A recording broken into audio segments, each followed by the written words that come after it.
রান্না হলো এক ধরনের শিল্প। কে কিভাবে রান্না করবে সবার সাথে সবার রান্নার মিল থাকবে না। তবে ভালোভাবে রান্না করে সেটা যদি স্বাদ হয় তবেই তৈরি হয়ে যায় নতুন একটা রেসিপি। তো হ্যালো বন্ধুরা, আসসালামু আলাইকুম। সবাই কেমন আছেন? আশা করছি ভালো আছেন। আপনাদের দোয়া এবং আল্লাহর রহমতে আলহামদুলিল্লাহ আমরাও ভালো আছি। এই তো চলে আসলাম আজকে দুপুরে রান্না নিয়ে। তো আজকে আমি চামঘাস বলে, যে আপনাদেরকে কি বলে আমি জানি না, অনেকে ঘেটকোল বলে, যাই হোক চামঘাসটা রান্না করেছিলাম।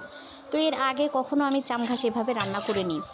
আমি চামঘাসটাকে সবসময় ভাপিয়ে নিয়ে সেদ্ধ করে নিই, তারপরে বেটে মশলা দিয়ে, মানে বেটে মাছ মাংস অথবা ডিম দিয়ে রান্না করি। তো আজকে বাসায় মাছ মাংস কিছুই ছিল না, তাই ভাবলাম একটু নতুন করে রান্না করি নতুনভাবে।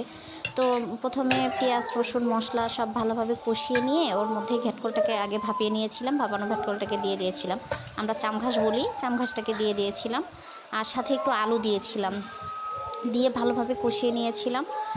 হালকা কষিয়ে নিয়ে পানি দিয়ে সিদ্ধ দিছিলাম। সিদ্ধ যখন হয়ে গেছে তারপরে সেটাকে ভালোভাবে আরও ভালোভাবে কষিয়ে নামিয়ে নিয়েছিলাম। তো প্রথমে ভেবেছিলাম খেতে কেমন হবে জানি না, তো মাশাল্লাহ খেতে খুব ভালো হয়েছিল।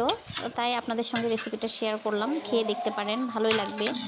তো কে কীভাবে খান অবশ্যই জানাবেন। আমাদের এদিকে এটাকে চামঘাস বলে। তো আজকে এটা রান্না করেছিলাম, মাশাল্লাহ খেতে খুব ভালো লেগেছে, আমাদের সবারই খুব ভালো লেগেছে এটা।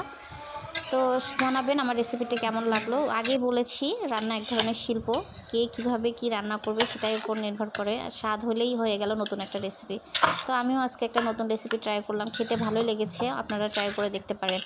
আজকে দুপুরে আমার রান্না ছিল এই তো চামঘাস, সাথে করেছিলাম কচু শাক আর তার সাথে বড়া। এই তো আজকের রান্না।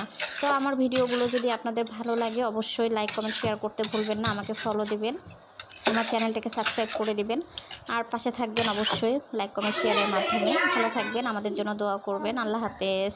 আজকের রান্না আমি আপনাদের সঙ্গে শেয়ার করলাম। ধন্যবাদ সবাইকে, ভালো থাকবেন। আল্লাহ হাফেজ।